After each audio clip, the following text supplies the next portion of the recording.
പാറു ഒന്ന് നമ്മുടെ കുട്ടികളുടെ അടുത്തേക്ക് ഒന്ന് പോയെ. എന്തിനാ? ആ ചുമ്മാ രസത്തിന്. ഇവിടെ നിന്നിട്ട് ഭയങ്കര ശല്യം.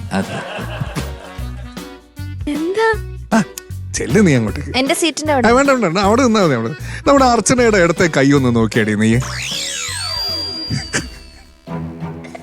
അതാണോ ഇടത്തെ കൈ?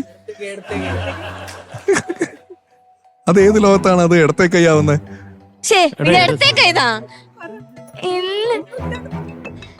സമയം കളയാതെ ചൂരലവിടെ കുതിര.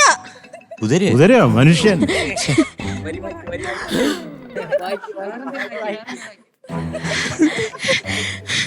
ഈ കള്ളത്തരത്തെ എനിക്ക് കൂട്ടിക്കാൻ പറ്റില്ല. നീ എന്നോടൊരു വാക്ക് നേരത്തെ പറഞ്ഞിരുന്നെങ്കിൽ. എന്താ സംഭവം? ഇതെന്താ ഒട്ടിയിരിക്കുകയാണോ? പിടിച്ചു വാ എനിക്ക്. എന്താണ്? അവള് മറന്നു പോന്ന് വിചാരിച്ചു നേരത്തെ എഴുതി വെച്ചത്. നമ്മള് തലയെഴുത്തെന്നൊക്കെ കേട്ടിട്ടുണ്ട്. ഇത് ആദ്യം കൈയെഴുത്ത്. കൊള്ളാം, കുഴപ്പമില്ല. Nice idea. എന്തിനാ ഇത് ചെയ്തേന്?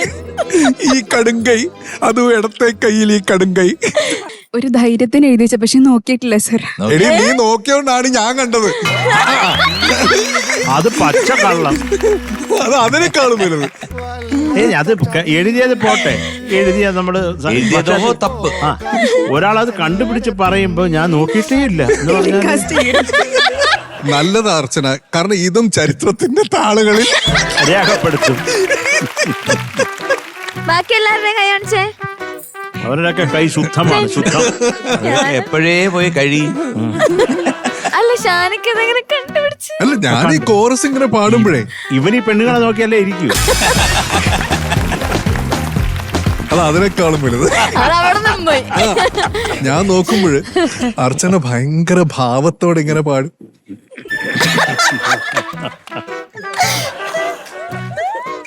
അയ്യോ, ഇങ്ങനെയാണ് അർച്ചന പാടി. ഓക്കെ, കയ്യിൽ തുണ്ട്. ഞാൻ ശരിക്കും മേടിച്ചു. എനിക്ക് എന്തോ പണി വരുന്നുണ്ടെന്ന്. ഒരിക്കലും ഇല്ല. ഞാനത് ഇത് പറയാതിരുന്ന എന്താന്ന് വെച്ച് കഴിഞ്ഞാല് എങ്ങാനും അവൾ അതിന്റെ ഇടയിൽ വല്ലതും ഉരച്ചൊരച്ച് മായച്ച് കളഞ്ഞാലോ എന്ന് ഞാൻ ഭയന്നു. പക്ഷെ അവള് മിടുക്കിയാണ്. ഇടത്തെ കൈ കാണിക്കാൻ പറഞ്ഞപ്പോ അപ്പൊ തന്നെ വലത്തെ കൈ കാണിച്ചു. എനിക്കാണെങ്കിൽ പേടിച്ചിട്ട് ഇടന്ന് വലതൊന്നും മനസ്സിലാവുന്നില്ല. അവളാണെങ്കിൽ വലത്തെ കൈ ഒന്നുമില്ലല്ലോ, ഇടത്തെ കൈ ഒന്നും ഇല്ലല്ലോ എന്ന്. എന്തായാലും അപ്പൊ ഇതിൽ നിന്ന് എന്ത് മനസ്സിലാക്കാം?